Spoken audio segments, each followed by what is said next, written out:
एका ठिकाणी एका परिसरामध्ये नवरा बायकोचं जोडपं घरामध्ये झोपलेलं होतं।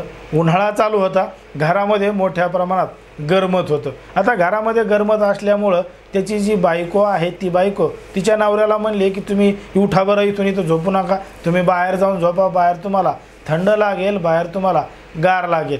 असं म्हणून त्या महिलेनं तिच्या नवऱ्याला बाहेर झोपायला पाठवलं, अंगणात बाज टाकली, पलंग टाकला आणि त्या ठिकाणी झोपा असं म्हणून सांगितलं। असं म्हणून सांगितल्यानंतर तो सुद्धा उठून बाहेर गेला आणि बाहेर अंगणात जाऊन झोपला।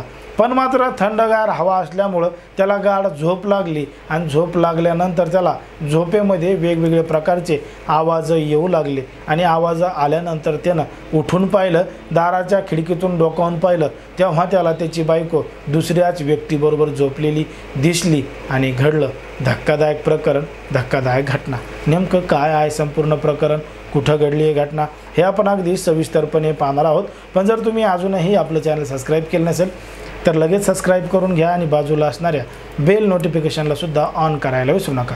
आता ही जी संपूर्ण घटना घडली आहे ती घडली आहे झारखंडमधील घाटशिला पोलीस स्टेशनच्या हद्दीमध्ये एक पावडा नावाचं गाव आहे आणि याच पावडा नावाच्या गावामध्ये घडलेली संपूर्ण घटना आहे। तारीख आहे 26 मे 2024ची। 26 मे 2024 रोजी या गावामध्ये राहणारा एक पुरुष होता मनिक नावाचा आणि तो टेलरिंगचं काम करायचा। टेलरचं दुकान त्याचं या गावामध्ये होतं, ते चालवायचा। आता घरापासून काही अंतरावर टेलरचं दुकान असल्यामुळं एक व्यक्ती त्या टेलरला यायचा, बोलायचा, काय चाललंय काय नाही म्हणायचा आणि तिथून निघून जायचा। तसं विचारून तो त्या ठिकाणाहून निघून जायचा आणि गेल्यानंतर हा टेलर त्याच ठिकाणी काम करत बसायचा।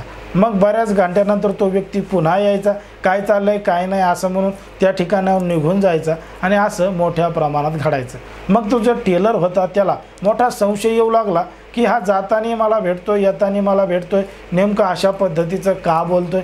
मग त्यानं एक दिवस तिचा पाठलाग केला, ते नेमकं जातं कुठं आणि येतं कुठं। तेव्हा त्याला समजलं की तो पुरुष त्याच्याच घरी जातो आणि त्याच्या बायकोबरोबर गप्पा मारत बसतो आणि त्या ठिकाणाहून त्याचं काम झालं की तो निघून येतो। जेव्हा त्यानं त्याच्या बायकोला हा सगळा प्रकार विचारला तेव्हा तिनं सांगितलं की काही नाही, पहिल्यांदाच ते आले होते, अशी विचारपूस करत होते, तशी विचारपूस करत होते, असं त्याच्या बायकोनं उडवाउडवीची कारण देत त्या तिच्या नवऱ्याला पुन्हा कामावर पाठवलं। आता कामावर पाठवल्यानंतर हा एक गरीब माणूस होता, त्या ठिकाणी टेलरिंग करून त्याचं पोटबीट भरायचा। अशा पद्धतीनं काही दिवस चाललं आणि मग काही दिवस चालल्यानंतर ती जी बायको आहे ती संध्याकाळी सुद्धा तिच्या नवऱ्याला जवळ येऊ देत नव्हती, घरामध्ये खोलीमध्ये झोपू देत नव्हती। तुम्ही बाहेर अंगणात झोपा आणि त्यांची जी आई आहे तिच्या नवरी सासू आहे तिला सुद्धा बाहेर झोपा लावायची आणि ही महिला एकटीच घरामध्ये झोपायची आणि एकटीच घरामध्ये झोपलेली असताना पाठीमागच्या दुसऱ्या दारानं तिच्या प्रियकराला, जो तिच्या नवऱ्याला त्या दुकानातून जाताना येताना बोलायचा, त्याला मागच्या दरवाजाने बोलायची आणि त्याच्यासोबतच रात्र रंगीन करायची। मग हे असं प्रकरण मोठ्या प्रमाणात वाढत चाललं होतं आणि तो नवरा अंगणामध्ये झोपायचा आणि ती बायको खोलीमध्ये अशा पद्धतीचं करायची। मग अशा पद्धतीनं काही दिवस चालल्यानंतर त्याला आता त्याच्या बायकोबद्दल संशय येऊ लागला। तो तिला विचारू लागला, पण त्याची बायको जरा आगाऊ होती, वरचढ झालेली होती, तिच्या नवऱ्याचं काही ऐकत नव्हती, उलट तीच त्याला भांडत होती। राहायचं तर नीट राहा, नाही तर इथून निघून जा, मी माझी निघून चालले, अशा धमक्या ती तिच्या नवऱ्याला द्यायची। मग नवरा तिचा ऐकून घ्यायचा, ती जसं म्हणेल तसं ऐकत होता, वागत होता, राहत होता। पण मात्र जेव्हा एक दिवस अचानक तिनं त्याला बाहेर झोपायला सांगितलं आणि संध्याकाळी अचानक त्याला जाग आल्यामुळं, वेगवेगळ्या प्रकारचे आवाज आल्यामुळं त्यानं खिडकीतून डोकावून पाहिलं, तेव्हा तो पुरुष त्याच्या बायकोसोबत दिसला आणि यानं तिथं जोरदारपणे आरडाओरडा चालू केला। दार उघड, तुला दाखवतो, असं करतो तसं करतो, आरडाओरड चालू केला। तेव्हा त्या पुरुषानं यालाच त्या ठिकाणी बेदम मारहाण सुरू केली आणि बेदम मारहाण सुरू केली। बायकोनं ते भांडणं सोडायच्या ऐवजी तिनं सुद्धा तिच्या नवऱ्याला मारलं आणि या मारहाणीमध्ये त्या नवऱ्याला गंभीर स्वरूपाने जखमी केलं।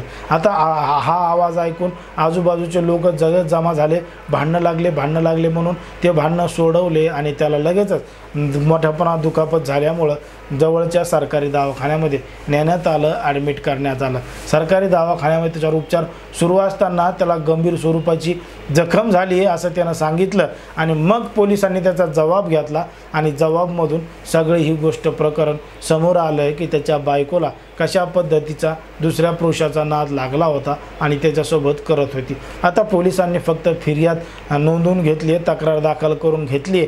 पण मात्र हे प्रेम संबंधाचं विवाहबाह्य संबंधाचं प्रकरण असल्यामुळं तो पुरुष त्या महिलेबरोबर जबरदस्ती करतोय का किंवा ती महिला त्या पुरुषाबरोबर जबरदस्ती करते का, या दोघांचं सहमतीनं होतं आहे का, या सगळ्या गोष्टींचा तपास करून त्या महिलेवर आणि त्या पुरुषावर कारवाई केली जाईल. पण मात्र सध्या त्यांनी याला मारहाण जी केली आहे त्याच्याबद्दल मात्र त्यांच्यावर कारवाई होणार असल्याचं पोलिसांनी सांगितलं आहे. एकंदरीत जर आपण पाहिलं तर समाजामध्ये, देशामध्ये, राज्यामध्ये कशा पद्धतीच्या घटना घडत आहेत, कोणाच्याही भावना दुखवणं, कोणाचंही मन दुखवणं हा आपला उद्देश नाही. पण मात्र समाजामध्ये जे घडतं आहे तेच सांगण्याचा आम्ही तुम्हाला प्रयत्न करत असतो.